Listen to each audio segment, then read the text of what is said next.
But let's see. It's preparing it. I'm so excited about this. Paul, can you bring me a glass of water?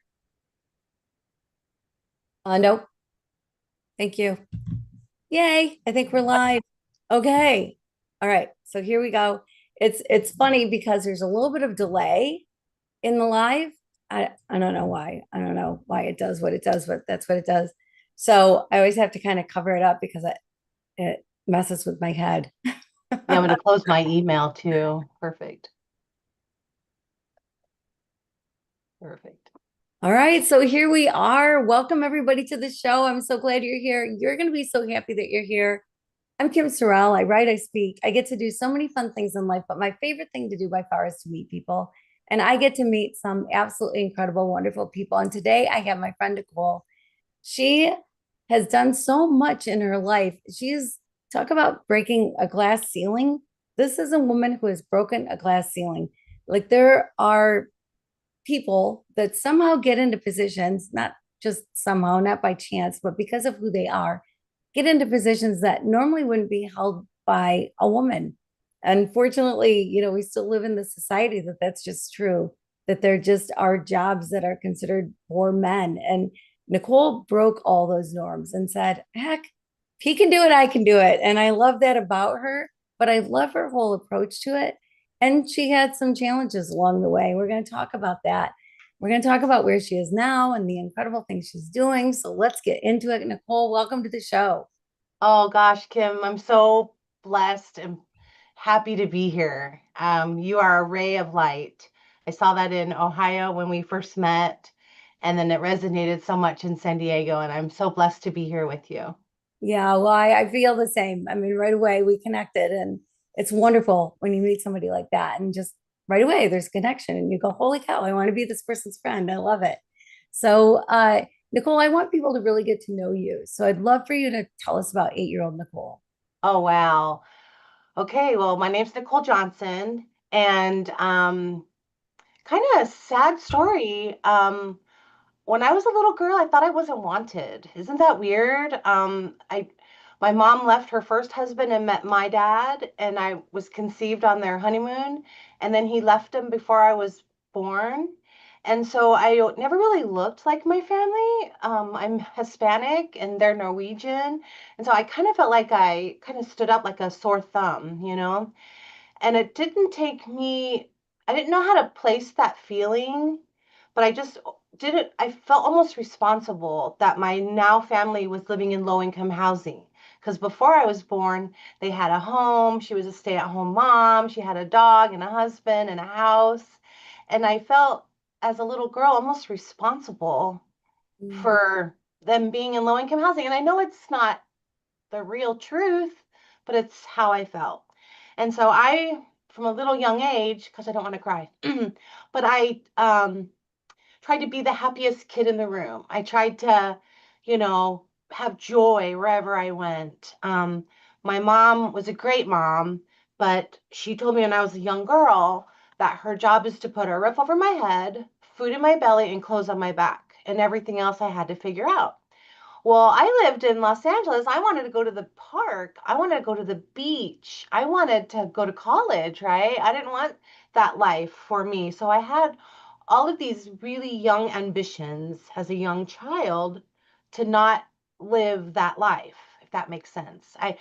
I saw the resignation in their faces just sitting on the stoop, and I was just this joyful little kid because that's how I felt I needed to be to not get kicked out of the boat. So there's a lot of trauma in that, but honestly, I wouldn't change a thing because I was able to navigate my way, and I found the child in the park whose mom was always there. I found, and then I made friends with her, right? Because I was like, I want a mom like that. So maybe if I hang out with her, then I'll have this mom. And it worked. Like all of a sudden they invited me to go to the beach with them, and one day they invited me to go to Disneyland with them, and I just kind of, I guess I from a young age I worked the room is lack of a better word. I hate to say it. And then when we moved from low income housing, I had a pretty decent childhood. I was a real giving little girl. We didn't have a lot of birthdays growing up, but I remember right before I left, my mom took me to Farrell's restaurant. I don't know if you remember that in the 70s, where you could get a big thing of ice cream. Excuse me. And there was a little girl that lived in my community that had never had a birthday. And her birthday was about 1 month from mine. I was 7 years old. And don't you know, Kim, I invited her to have a birthday with me. And I asked my mom, can I share my birthday with my friend? And she said, for sure. And so my friend and I both wore the birthday hats. And I don't think I gave her half my presents, but I do know that I shared my birthday with her. And that just fed me at a young age to see her just light up, you know? And then that planted a seed in me that I think my life, even if I'm given a sandwich, split it in half and share it with the person next to you because it might be the only sandwich they've ever been given, you know? And Mm. so it was just an amazing at a young age to experience that. So I wouldn't change a thing. But my mom moved us to Ridgecrest, a real small town, when I was my dad had passed. There's a little bit of drama there. He used to no show to visitations. So, and at the time, you know, when you're a little girl, you don't know how to get over that because my brother's dad and my sister's dad drove 3 hours, you know, to go see them. Yeah, my dad couldn't drive across town. So I was like, you know, as a little girl, you're like, what's wrong with me? You know, what did I do? Why does everybody, you know, walk away? But at I think I was 6, and I still remember this. My grandmother had me and we were going to go to my dad's house for Thanksgiving. And I was like, okay, well, he can't no show there. We're going to his house, right? And don't you know, I go running to the house. I was so excited. I was finally going to have like this storybook Thanksgiving with my dad and his wife and my grandmother and my cousins. You know, Rodriguez is my dad's name, so we had a lot of family. And don't you know, he wasn't there. He was not home. He was not there. And so I thought, well, you know, for about 10, 15 minutes, all right, it's okay. He showed up like an hour late, and something in my little heart just said, I'm done. And I know it's sad. I know it's sad, but it was a protective mechanism. And it's actually in my book. I wrote about it with She Talks, this whole story. But I refused to have eat with him. As a little girl, I couldn't put to words, you know, like I've been let down too many times. It's not going to happen again, and I just refused to eat with him, and he ended up leaving the room. And then as soon as he left, old little Nikki popped up, and I was happy as can be, and that was a real turning point for me because finally in my life, my opinion mattered. Like I determined whether or not he ate in the room with us. And it just made me feel, I know it's a sad story, but it gave me so much strength to realize that I don't have to accept the crumbs that life was offering to me. I could say, no, I deserve the full meal, right? And so then we left, and my grandmother was like, Mija, you know, why did you do that? Why did you do that? And I had no words because you can't explain as a 7-year-old kid. I'm tired of being let down, Grandma. And so finally I just said, because he beat my mom or something. I made up some story. And then we had a three-way with my mom, and my mom's like, she told the truth, right? And then my grandmother stood behind me, and I felt as a 7-year-old girl that I was able to make my own choices. And that I think was a catalyst for me because then when we moved, my dad sadly passed away, and we moved to Ridgecrest. And then I realized that I have the power all within myself to have the life of my dreams. I just have to demand it, or not demand it, not accept anything that I don't want, right? And so Mm. that's what I did. That's kind of how I live my life. And my mother wasn't a spiritual person at all. She was actually Buddhist when I was raised. But there was a church when I was moving in, Church of Christ. And I owe a lot to that church, actually. And the bus was called the Joy Bus. And they were driving by and they saw us unpacking boxes. And they came up and they said, hey, would you like to go to church? And I was like, I would love to. I just moved to a new town. I didn't know anybody. And they would pick me up on Sundays in this big church bus, and no parents. And we would drive to church, and I'd sing the whole way there. This little light of mine, I still remember that. That was almost my little mantra. This is the light of mine. I'm going to let it shine. I'm not going to let anything blow it out. And that's kind of how I lived my life, right? And so then I'm going to church, and my mom's like, yeah, yeah, yeah. She wasn't really into it, but I loved it. And then I was a real inquisitive child, and I would ask a lot of questions. And so I asked the preacher one day, because there was little church and then there was big church. In the little church, there was women pastors, right? But in the big church, it was always men. And so I asked him, hey, how come? Because I thought the women leaders would be really great up on the podium. Their stories were amazing. They had so much love, and they let me get to play out acts and stuff. And he's like, I'm like, why aren't there any women in the big church? He says, let me get back to you on that. So he goes and he came back the next week and he says, well, in here it says that the preacher has to be a husband. And I was like, that's just a story. That's just the story. Like, even as a 9, 10, 11-year-old kid, I was like, they're just telling a story that that pastor actually happened to be a husband. There probably is 100 other stories where the pastor was a female, right? But of course, I wasn't going to challenge him because I worked the room. But it made me realize as a little kid that stories are stories, and you can decide what the truth is for you. And so I knew in my head that there probably was female preachers, that just somebody didn't write it down. So I started going to church, and then I wanted to get baptized. And they said I was too young, that you had to be 14 or 15 or something like that. And that didn't resonate with me, because I, in my book, if something is told no to me, I say, well, how can I get through that door? So I said, well, I really want to get baptized. What do you think we could do? So they came up with a test. They gave me a Bible. They sent me home, and I passed the test, and I got to get baptized. But I didn't know when I wanted to do it. And so they go, well, Nicole, just give us a call whenever you want to get baptized. We'll make it happen. So don't you know, I don't know, I was probably 11 or 12. I decided I want to get baptized on Christmas Eve. It made sense to me. Jesus was baptized on or born on Christmas. I was born the day after Christmas.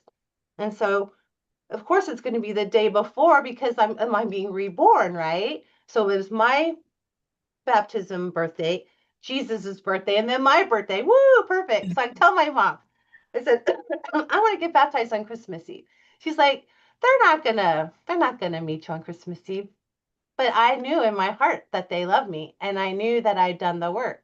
So I called, and don't you know, 12 people showed up at church on Christmas Eve, and I got baptized. So this little whispers throughout my life was like, we're here with you, we love you, we're guiding you. And that's kind of how I live my life. So I was going to school, had a great life at school, was a cheerleader, and was a bus girl at 13. I wanted to make money. I wanted to have money. And my mom's like, figure it out. So I started bussing tables at 13 under the table. I wasn't probably old enough to do it.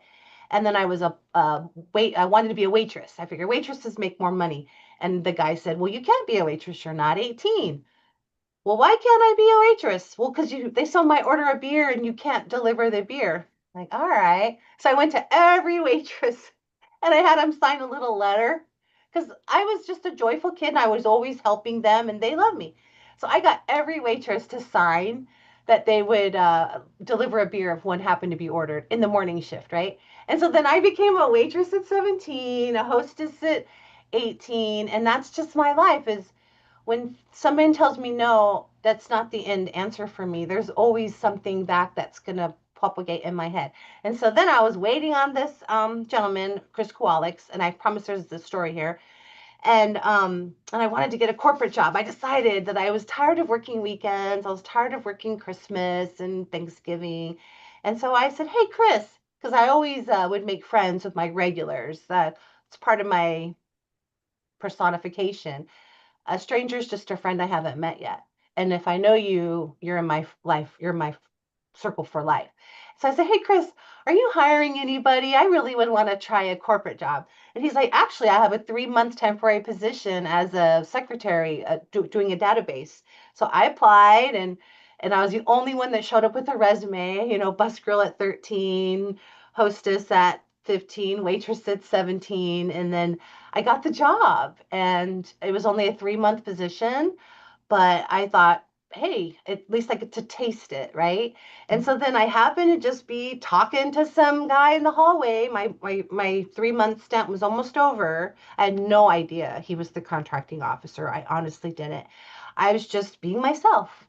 I really wish I could stay. I'm this close to finishing this database that's really going to automate we were a data manager, procedural deliverables.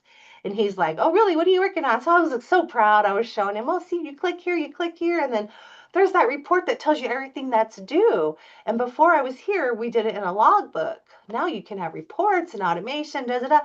And he's like, "That's really good, Nicole." He's like, "I can change that." So he funded the contract, and I turned a 3 month position into a 33-year career. And Wow. then I decided I wanted to go to college. And I found out that my business had an employee education reimbursement program. So I applied and they said no. They said, we don't want to pay for your college. I was like, what the heck? So, in the back of my head, there's something else I can do. So I read their mission statement, and it said in their mission statement that they hire, the brightest and leading technology. So I redid my education reimbursement and I quoted them in their mission statement. And then I got approved. And then Yeah, they paid for my that's so bachelor. cool. Okay, okay. All right. So Yeah. there is so much to unpack of what you just said, Yeah. right? So let's do that. Yeah.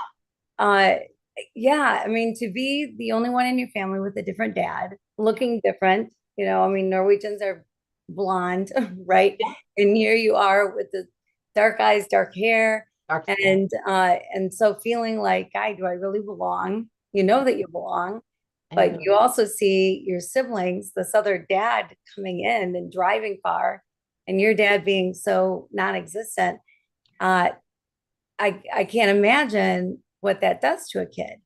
I Yeah. mean, it's got to be so hurtful to feel like you're unwanted because of course you'd turn it internally. You wouldn't know at that point in time to go, well, the guy's just a louse, like he just Right. is irresponsible or whatever. You Yeah. would think, what am I doing wrong? Yeah. What do I have to do differently? Yeah. And I would think that alone would kind of mold you into who you are today. Like that feeling of rejection, like you probably have a strong feeling of never wanting anybody to feel rejected. That's I why you do. want to be friends with that for everybody. You want to make sure everybody belongs and everybody feels like they belong. That's quite a thing. And the when you lost your dad, how old were you when he passed away? 7. 7. Yeah. And then the feelings that had to go around that because do you mourn at 7? You're too young, really. I mean, I think it happens at like 10 years old where you really understand sort of life and death. So 7, you're a little bit younger to wrap your mind around that anyway. But then it's somebody that you weren't really seeing, but yet he's gone. So even if you wanted to see him, you couldn't. Like, how did you react to that? What was that like for you? Gosh, I think, and this might sound sad, but it's true. I think he died in my heart the day that he no showed to Thanksgiving. I think, Mm, I think in my little heart, I'm like, if he can't even be at his house, then he doesn't need to be in my life. So mm, I don't know if I built a wall, but I feel like I did. And then finding the church, that dad loved me, God, mm, mm. if that makes sense. Oh my gosh, of course that makes sense. What I love about that though is that you were open to that. I've known people, I've talked to people who or the book The Shack. I don't know if you've ever read the book The Shack. Oh, I would Oh love my to. gosh, it's so good. It's so good. William Young. Um, but it's fiction, but it's a man who has really struggles with the idea of God because Yeah. God the Father, right? God is a father. Well, his own father was horrible. His own father was abusive and I think was a drinker and whatever. Like did not grow up understanding like a good father, what that actually meant, and so really struggled with the concept of God the Father. And Mm. his wife, on the other hand, did not. she had a great dad. And so for her, it was just this natural thing that, oh my gosh, this is, he's nurturing, he's loving, he's kind, he's, all things good. Where the guy was like, no, why didn't you have a good dad? What is a dad? What does that mean? What does that look like? And really struggled with it. But it sounds like you kind of did the opposite. You said, yeah, I know what a dad's not supposed to be, and that's not what this dad is. Is that what it was Yeah. kind of like for you? Yeah, I just realized that he wasn't going to be the dad that I needed him to be, so I needed to be my own dad. Plus, I always kind of felt like I was being protected and watched, and I don't know where that came from. Now that I'm older, I think it was my higher self or my higher spirit or maybe my, ancestors or God, maybe Yeshua, just kind of watching over me. But I never felt alone. So I don't know. I mean, obviously, the veil came down. I don't remember past lives. I don't remember, being in heaven. But I never felt alone because I was alone a lot. I was, there was a big age gap between my sister and I. And so at 7 years old, I pretty much raised myself. But yeah, I think I'm not supposed to be so religious and we turn everybody off, but the Holy Spirit, I think, was just always with me. And I don't know how to explain it. Yeah. Yeah. Yeah. Well, it can be difficult to explain for sure, but certainly feeling the presence of God is a thing. And so it's so cool that you knew you weren't alone And I because used to it ask, could have like, been so lonely. I used to ask, like, why was I born? Because I didn't feel like my mom really wanted me. And I think she did. I just think she was tired. Mm, She did go from a stay-at-home mom to now working three jobs, right? And mm, that's a big adjustment. And why didn't my dad show up? And I just had a feeling I called you here and mm, it was from somewhere else. And then that knowing that I was favored by the divine, forget mm. about it. I could do anything. Ah, yeah, yeah, no kidding, no kidding. And I love the way you just pushed through. I love the way you questioned. Like you didn't just go with it. Like somebody didn't just say to you, well, there's no women in the pulpit because it has to be a husband. You're like, that's baloney, That's you bold know, and it made no and sense to you have to me. be this age to be baptized. What are you talking about? That doesn't make any sense. I Yeah. love it that you just push back, or you can't be a waitress until you're 18. Yeah. What are you 18. talking about? There's a workaround, right? There's a way Yeah. around it. And so I love that you made your own way around things instead of just took a no for a no. And that's part of who defines you today. I think You so. got to where you are, right? And Yeah, yeah. I think so. Yeah. And I wanted to move out of Richcrest to San Diego. And, my mom's like, oh, that's not going to happen. And I went right up to the vice president at Toys for Tots. I organized this Toys for Tots function at my company. And I don't know. I think it was divine coming through me because I did not plan this, Kim, at all. And somebody said, that's the vice president of rail at the time. He flew down from the East Coast to go to your Toys for Tots function because I had the Marines come. I made it a big deal. I had a ton of toys. And I went right up to him, Kim, and I honestly think I had help. And I said, hi, my name is Nicole Rodriguez, because I wasn't married yet. I have no children, no home, no house. And everybody's eyes are like, where is she going with this? And the guy's like, is she picking up on me? And I honestly didn't know what was going to come out next. And I said, can you get me the heck out of Ridgecrest? Oh my God. The whole room started laughing, laughing, laughing. He's all, you're good. You're good. He's like, I don't know if I have anything yet, but I'm going to remember you. And then Mhm. 2 years later, when I got a job offer for Boeing, I turned in my resignation letter. My boss happened to be sitting next to that same vice president from the Toys for Tots function. And he's like, oh no, we're not losing her. Counter the offer. And that's Wow. how I got a paid move package to San Diego. Yeah. Wow. Wow. That's so cool. Yeah. Yeah. So you were obviously very valued at your job. I think because of my upbringing, I felt like if I rocked the boat too much, I'd get kicked out. I don't know, or maybe it's just me, but I put 110% in everything that I do. If I was a bus girl, I was getting the first round of drinks. When I was the hostess, I was telling them all about the, specials of the day. when I was a data manager assistant, I didn't just type the memos and put the guy's name on the memo. I thought of a better way to, track those items. Yeah. Yeah. So I Yeah. don't know where that came from. Yeah, yeah. Well, I think it came from your upbringing, from your determination to have a different life, your determination to be everything that you could be. I think that's amazing.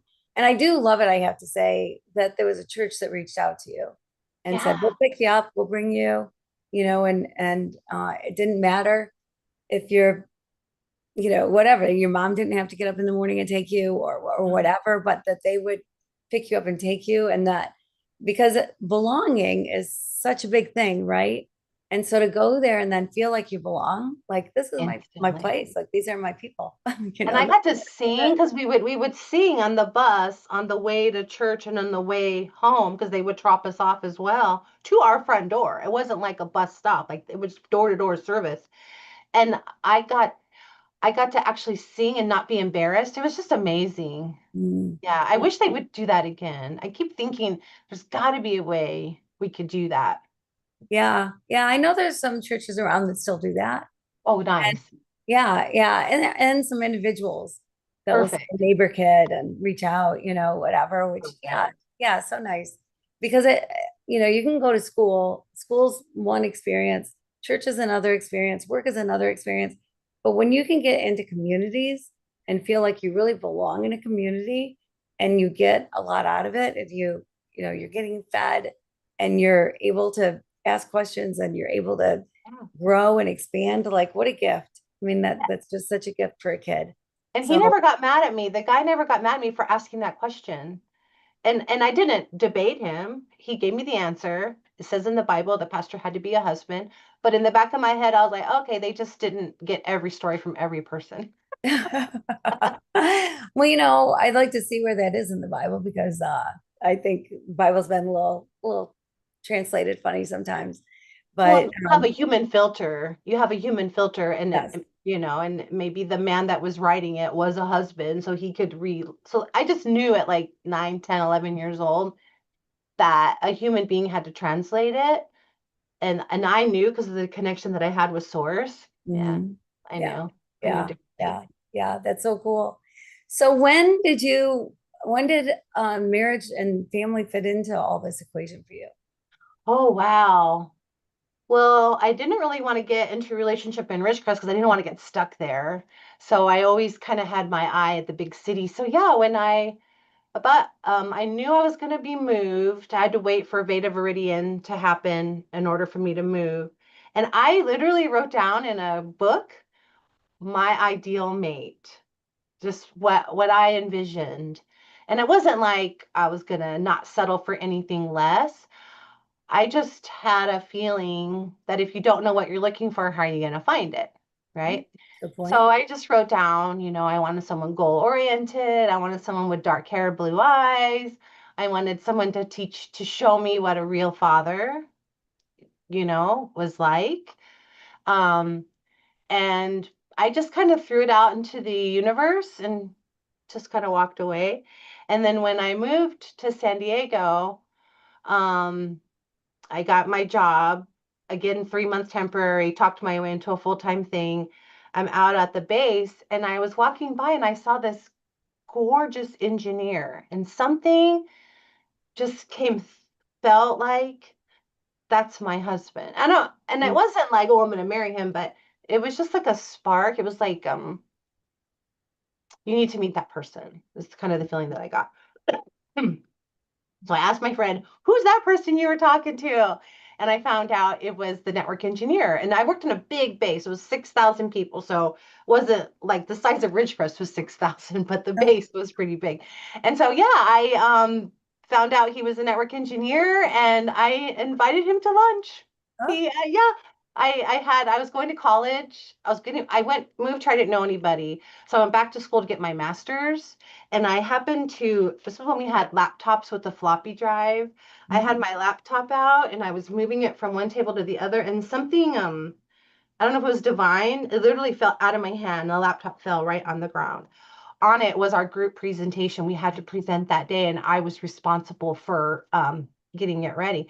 So I had met this cute network engineer a month before. He had given me his beeper back then. And Yeah. so yeah, I paged him. I said, "Hey, can you help me with this laptop thingy?" And he came and he fixed it.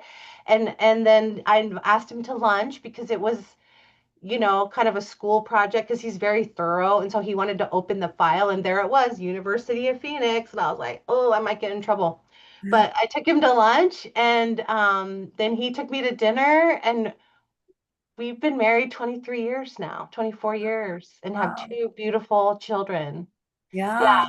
Yeah. And the really weird thing is he'll tell you that he was sitting at the same desk when I saw him, and something in him was like, I need to meet her. And he asked the guy, who is that? Oh, she's dating somebody. I don't know why they said that. And yeah, so we almost think like, because he moved from Georgia the same year I moved from Ridgecrest, and we both moved to San Diego, and we both had been working on that move for about a year. So I don't know. I almost feel like we're twin flames or something. I don't know. And it hasn't always been rosy, let me tell you. Two humans in a 900 square foot house with two teenagers during COVID, that was a big adjustment. But the fact that I felt something and he felt something, and then when we had our lunch date, like I would give the shirt off my back for a friend, and so would he.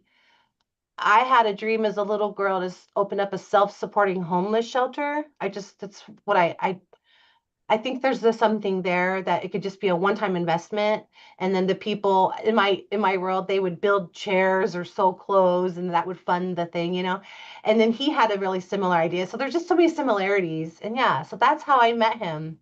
Yeah. Yeah. Well, it's interesting because you do have those moments in life. I mean, it's, God's pretty cool that way, I think.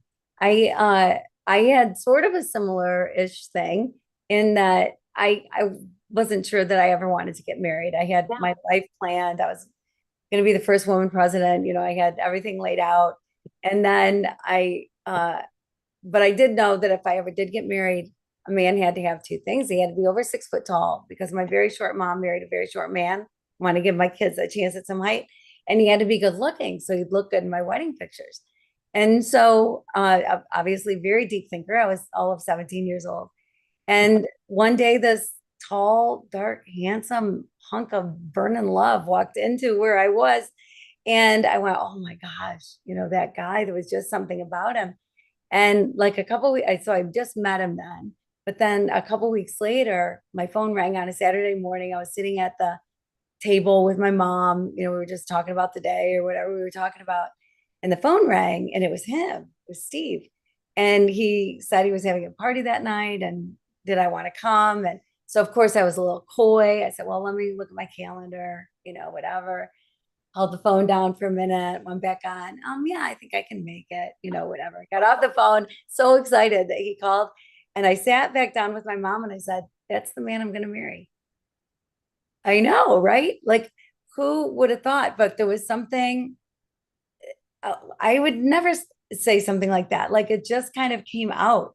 And sure enough, I mean, we started dating, and 10 days later, I asked him to marry me, and he said yes. And a little less than a year later, we got married, and it was wonderful. So, yeah, there are those special moments that happen sometimes in people's lives. And just like with you and your husband, who are great together, by the way, you guys are great together. And of course, everything is not perfect, Wow. but that's part of the goodness of it, actually, I think.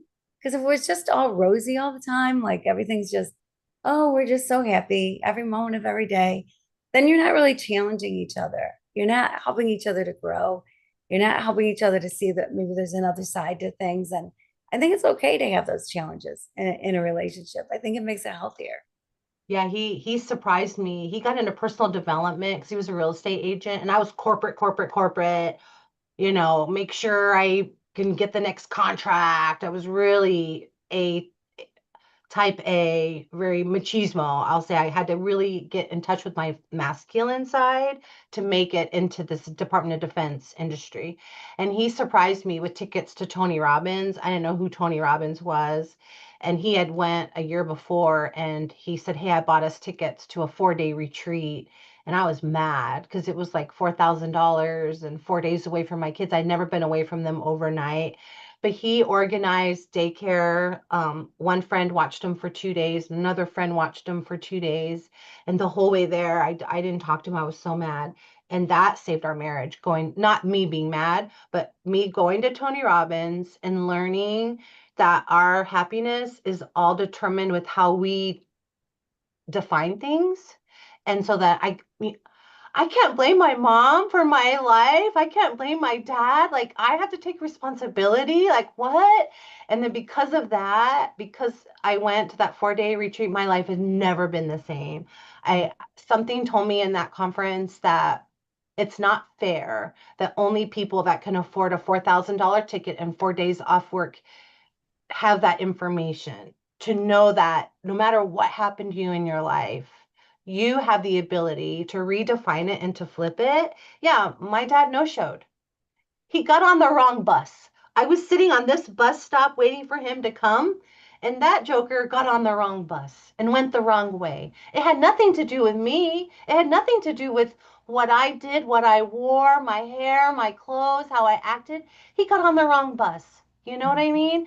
And I owe a lot to my husband for opening my eyes to that different way of, neuroscience. Actually, we both went and got NLP certified after that. And yeah, so I think having challenges with your husband, because I was not happy with him on the way up there, but it ended up not only saving my life, because where I was going with corporate would not have ended well for me.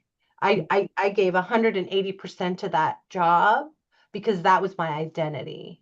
And Mm-hmm. he helped me realize, no, remember, I define my identity, not a paycheck. Yeah, Yeah, yeah, yeah. Wow, wow. So what a moment. What a big moment in life that just kind of shifts your thinking, things shifts how you see the world, really. totally. And then Yeah. Tony had us walk on fire, and I was not going to do it because he told us you could burn yourself, and I was not going to do it. But Tony makes you partner with somebody. And because of my upbringing, I think you're right, Kim. I never put that together. I saw this woman all by herself, not jumping when Tony told her to jump, not clapping when he told her to clap, just kind of sullen. And I said, "Can I be your partner?" And she's like, "You want to be my partner?" I'm like, "I would love to be your partner." And we partnered up, and I found out that her fear was the fear of dying because her mom died when her mom was 53, and I guess she was going to be 53 the next year. And then right then I knew I was going to walk on fire, not for me, but for her. Because if I could show her that I can walk and not die, she'll do it too. And it happened. I walked on fire. I felt nothing. She walked on fire. She felt nothing. And we became friends after that. So That's wonderful. Yeah, yeah. That's awesome.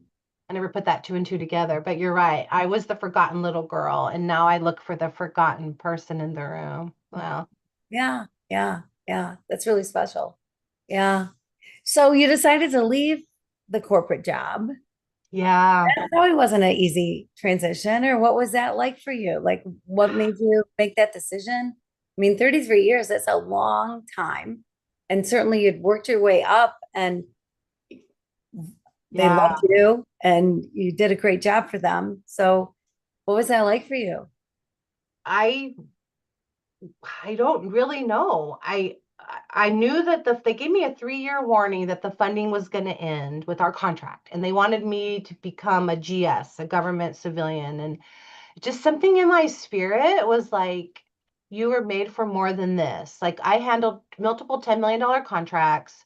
We managed a $78 million bit and piece material forecast for the government. Me and my team, I ended up having a team that worked for me. And something in the back of my head was like, you're really good at putting weaponry in the air. We had to get a certain number of F-18 flight ready for Desert Shield, Desert Storm, and all kinds of desert duties. And something in the back of my head was like, if you can do this here, imagine, Nicole, what you could do there. And I was like, oh, really, Lord, really, really? And so, yeah, something just kept bugging me and bugging me that I was made for more than just putting weaponry in the air, that I have a secret sauce of connecting with people and finding that lost 13-year-old bus girl that has a dream to be somewhere else. I can show her the path I took and maybe help her get create another, I don't know, Albert Einstein, that's like stuck in a waitressing job somewhere, that if only she had a hand to say, hey, look at this way. And so, yeah, I, I knew the contract was going to end. I did not accept the GS positions that they were offering. And I just went with faith that I could go out on my own. And because I worked when I was 18, I did a really good job at saving money. And so I knew I could have a couple, 3 years to just pay the bills. Now I can't buy my friends dinner anymore, and I can't pay for their hotels like I used to do, but I can put a roof over our head, food in our belly, and clothes on our back, right? And then I said, hey, kids, if you want, some extras in life, because we used to go to Disneyland and SeaWorld, this, that, you might want to get a little job because mom can handle this stuff, but anything extra, is going to be on you. And they did. They did. They got little jobs, and now they're so proud. My daughter just bought like $200 jeans, and I'm all, you go, girl. So yeah, I just listened to that little voice, and it was hard, Kim, because after I left, I mourned. I mourned that old easy life because I could just show up to work and look smart and, Get paid. ego, ego, ego. Yeah, yeah, yeah. Well, it is such a shift. It's such a shift, and it's funny because I've been talking to a lot of people lately who have retired and then gone. Now what? Whatever. Instead of this dream life that they think that they're going to have, or even that have left their position to go out on their own and then question, because of imposter syndrome or whatever. Is this really what I'm supposed to be doing? And it is such a mindset thing, but it's also the reality of a shift of identity because you have the title, right? You've got the title, and then you've got friends at work that don't necessarily translate to friends outside of work because Yeah, they're all still just doing their thing at work. And so you can lose your community, you I did. lose your title, you lose part of your identity, or you feel like it is. You feel like it's part of your identity when that's what your identity is rooted in, which is so normal and natural for it to be, at least part of who you are, right? Because it's a big part. You're working all these hours, you're spending all these hours every single week with these people doing this thing under this umbrella, and then all of a sudden the umbrella's gone, everybody's gone, and here you are. I And it's, I went from briefing a 3-star general to cleaning toilets, literally like the next day. yeah, Because yeah, I couldn't afford the lady to come once a week, so I became that lady. right, right. Yeah, yeah. So it's a whole different life and figuring out what that looks like. And so there's like this power that feels great because now you're really in charge of your life, Yeah. right? But there's also this, can be this wondering, did I make the right decision? Oh my gosh, my safety net is gone. What am I going to do? But it's worked out for you. Like good things are happening for you. I'd love for you to talk about what's happened since then. Well, the divine stepped in, girl, because I did. I phoned a friend after about a year and said, "Hey, I don't think I made the right choice. Can I come back?" And they're like, "Yeah." So I actually did get a government job. I went back. I lasted 3 months because I had the taste of the freedom. I had the taste of being there for my kids, reconnecting with my husband again. Because I don't know that I was always kind. I came home bossing everybody. Not, I was a good boss, but hey, we got to get those metrics done. Hey, we got to get that deliverables due on Tuesday, right? And then I would come home. The dishwasher's not clean. Your clothes are not folded. I was still in the, and Mhm. so during that year, I was able to reconnect with my husband, reconnect with my kids. And I did. I actually went back for 3 months and I did not recognize the people I was working with. I did not recognize who I was. And the universe cemented that door closed so that I will never go back. And then I just started helping people. I started, following my heart. I went to a crystal show and started making jewelry. Like I just started looking in the paper, what am I going to do today? And I went and got Reiki certified. I have no idea what it was. I'm not going to be a Reiki practitioner, but it was interesting to get connected with breath and learn about my chakras. So I've just been on this huge learning curve. And then I learned crystals. And then now I'm started speaking with She Talks. I actually got to go to University of Hawaii and give a whole talk on how to live the life that you design and not the one that you were assigned. Mm, And I so, had three ladies follow me out, and they're like, I want to be like you when you grow up. I'm like, honey, you are right now. You are right now. And so now, yeah, so now I'm trying to get my business coaching profession off. I've been doing it for free. I went into friends' businesses and I interviewed, their A team, and I came up with some really good ideas on how to bring more respect and love into an organization. A lot of people don't feel heard in an organization, and it's hard to tell your boss, I need a different shovel to dig this ditch when your boss is telling you they have no money for new shovels. You know what I mean? So I was able to go in and talk to different businesses and give them a anonymous way to tell their leadership what it is that they need to dig that ditch better. And so I'm trying to get that going. I have a master class that I'm giving called Unstoppable Connections, where I teach the framework that I live by growing up. When someone tells you no, that's not the final answer. You can always find a workaround. And then I wrote a book with She Talks. I'm chapter 3, and it's called Unstoppable. And a lot of the stories that we talked about here is in that. I worked with a Hollywood book writer and wrote my life story. So I put about 30% of it into this book, but I still have 70%. So what I want to do is I want to write a book. I want to help bring corporations an anonymous way for me to come in.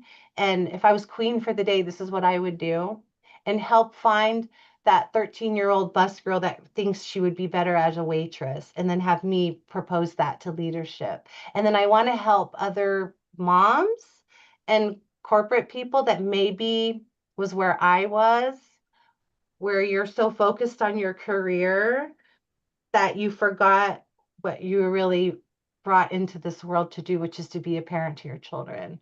So I'm mm, kind of all over the place, but I really know in my heart that that is my future, that corporate is dead to me. And my new world is to teaching other people that they have everything within their 2 ears to have the life of their dreams. All they have to do is ask and stand. Yeah. yeah, yeah. Well, it sounds like you're all over the place, but really it's one theme. It is one thing, and it's you want to help people live a better life. You want people to be able to succeed in the areas they want to succeed. You want to show people that they're more than what they think they are. And right, which Yeah. is a wonderful thing because I people need that. I mean, it can be so easy to sort of get in this life rut where you're like, well, this is who I am. Yeah. This is what life has dealt me. This is what I get. And it's like, well, no, there's always more. There's no cap. There's no limit. Nobody's born with like this. So at age 47, you've arrived and you'll never go farther than that.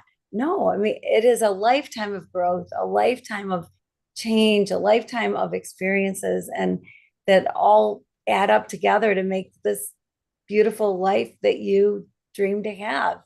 And, I think it can be easy sometimes for people to look at other people and go, yeah, but she had this advantage or he had this advantage that I don't have. And then look at you, Nicole. You had zero advantages. Zero Zero. I advantage. mean, you were, if anything, you were tipping the scales on the opposite way. You had negative advantages. People, Nobody yeah, all would ever my, say a girl from the projects is going to grow up and do the things that you've done. yeah, That, that would not be predicted for you, but you did. And so you're showing the world that, yes, you are more capable than you realize, that the sky is not even the limit for you, but you are limitless, that you can do things, that you can live the life that you design rather than the one that is assigned to you. I love that. I yeah. love, Because my yeah, assignment was low income housing. I mean, it would have been easy. Just pop out a couple kids, get on welfare, you're good to go. But I just knew as a little girl that that was not going to be my life.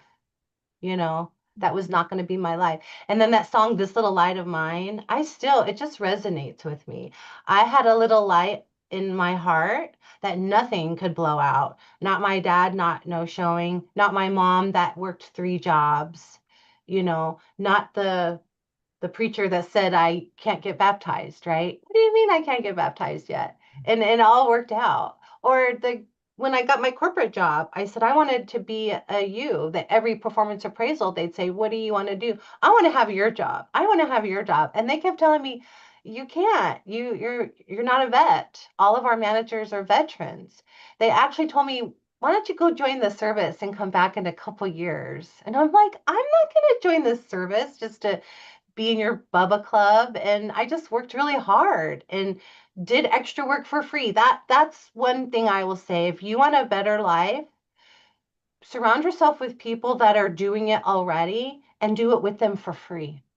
Because mm, then I wrote a proposal, I hired somebody, I interviewed somebody, and then I wrote it down in my little green book. And then when the position opened, I had on my resume that I had that experience. Yeah, I didn't get paid for it, but I got that experience. And mhm, so that is a big thing I wish other people would just know. You can have the life of your dream. You just have to do the work and mhm. then take note that you did it, and then say, hey, I did it. Can I have a chance now? Right, right, right. Yeah, that's such a good point. So often we think we don't want to do anything unless there's pay involved in it. But yeah, it's okay to put in some time Yeah, to up level yourself, even if you're not getting paid for it. yeah. Because it And gives you it's it a gives good you thing. experience. It gives you Yeah, experience. Yeah. yeah. Oh, what a great point. Yeah, that makes so much sense. Yes, and it's going to set you apart from other people who aren't doing those things. Yeah. And even the whole Toys for Tots things. I mean, everything that you do, Nicole, it's like your heart just shines through. So Mhm. it's that's what's so beautiful is that it's not just about money or it's not just about a, a title, but Yeah. it's about your heart and about wanting to give back and give to people and help people. And it's just such a beautiful thing. I just love it. So I love your future plans, what you're doing now, and that you're not just focused on one thing and going, this is the only thing I'm going to do. And if this doesn't work out for me, whatever, but you're making jewelry and you're taking classes, you're expanding your knowledge base, and it's so good because who knows where it's all going to land. But that's the exciting part, right? Is kind of in the not knowing and the knowing it's going to land somewhere, Yeah. and who knows what day and who knows when, but that you're just up for it. So many people in your position would be nervous, afraid, feel like they've got to go get a job with a regular paycheck, and you're like, heck no. I've been there, done that. I had a taste for that. Now I've had a taste for this. I've had Yeah. a taste for inventing myself in my own life. Well, And I am getting that's on more stages. I got to speak at University of Hawaii. I'm going to be speaking in New York. I'm going to be the MC of Julie's next thing, and I'm speaking at Top 50 Influencing Women. So I am teaching how to have the life that you design and not the one that you were assigned. And on my website, I have a 1 hour masterclass and a 4 week deep dive. It's called Master Yourself Masterclass.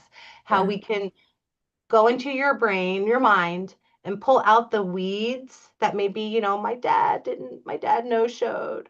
My mom wouldn't take me to cheerleading practice, you know. My brother was mean to me and told me they found me in a gutter in TJ, and just like pull those weeds out And then plant them with, but I'm still here. Mhm. My maker loves me. My mom did the best that she could. My brother was 10. My dad was sick. And then it kind of grow your own garden and then weed the weeds and plant the seeds. Yeah. Ah, I love that. Weed the weeds and plant the seeds. Yeah, that's so good. Because really, I mean, that's one thing that I learned when I was doing this whole year trying to figure out love was, I took this 2000-year-old poem, "Love is patient, love is kind, does not, I mean, does not boast," right? And one of the things in there is love keeps no record of wrongs. Yeah. I thought, oh, geez, you might forgive people, but you don't forget the things that happened to you. But what I figured out it means is that we get to control our own narrative. And that's exactly what you're talking about. So Reframe it. we can look at things and we can take it as, oh my gosh, read between the lines and what did she really mean by that? Or that was terrible, whatever. We can do that. Or we can say maybe they were having a bad day or whatever. But we get to control our own narrative and we get to take our narrative backwards. So instead of my dad was a no-show, my dad was sick. My dad wasn't capable of being a dad, being who I needed him to be. My mom did the best that she could. And when you know that you've got that control, that your narrative is yours, that you don't let other people control your narrative, but you control it, man, it's so freeing. It's so freeing and it's so much happier because you don't have to go around being angry at people or trying to fix them or or just leaning on your upbringing as a crutch. Then therefore this happens, so therefore I can only ever be. But no, you can be whatever it is that you believe you're called to be it and spread your wings and be more and don't ever let people tell you no, like Nicole. Don't take no for an answer. I love that. Nicole, where can people get in touch with you and get a Sure. 1 hour session and your Yeah. masterclass, all of that?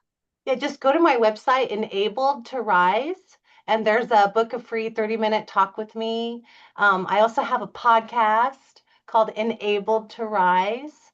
I did it with my sister for a minute and it got a little bit too woo woo. So now I'm bringing it back to we are all enabled to rise. And then I have a YouTube channel called Enabled to Rise. And then I have a 1.5 hour masterclass called Unstoppable Connections. And I basically talk about how I turned every no into a cracked open door and then I put my foot in and walked through. And then Yeah. I have a 4 week Master Yourself masterclass. And then I have this beautiful book with Through She Talks on strength. And then if you're going to be in New York, I'm going to be speaking there, I think November 13th. I Yeah. don't know where yet, but I'm excited to do it. So go to Enable to Rise and you can find me. And together we can rise up and be the little light that I think the universe needs right now. Amen. So true. So true. Thank you so much for joining me today. Thank you for the light that you shine in this world. And I'm so excited to see how many people you help, what you do with your future, because you're limitless. You know that great things are here and even more on the horizon. And I love it that you and your husband have been married so long and you love each other and your kids. And you're rocking it. You're doing it, Nicole. And I just really appreciate you. Well, I thank you for this time. And I really thank the universe for redirecting me when I needed to be redirected. So thank Yeah, you. yeah. And get online, everybody. Buy the book. She Talks. You can get it on Amazon. You can get it, send it to a friend. But I'm not sure how many chapters. How many chapters is it, Nicole? I know I'm chapter 3, and I think there's like 8 chapters. Yeah. Um, So it's women that are 10. empowering other women. 10 chapters, yeah. 10 women that are empowering other women by their story. And so it's a fantastic book. Go buy it. It's so good, easy to find, and I'll have it in the show notes and whatever. But buy the book, read Nicole's chapter, read the rest of them. You'll be inspired. It's just wonderful, everything that you're doing. Thank you so much, Nicole. Thanks for your time. Thanks for being here today, and thank you everybody for joining us. And I Yeah. just want to say that if you know somebody that this episode could help, maybe you know somebody who's been in Nicole's shoes or in Nicole's shoes, but doesn't know how to get out of them, doesn't know how to take the next step in them, then pass this episode along to people. Let other people share in it and hear from Nicole. And I want to tell you too that until we see each other again, that I just pray that you keep your heart open and you live your love loud. Thank you, love. That's amazing. I love that. Thank you, love. Yeah. Oh my gosh, absolutely. There is our episode. I'm going to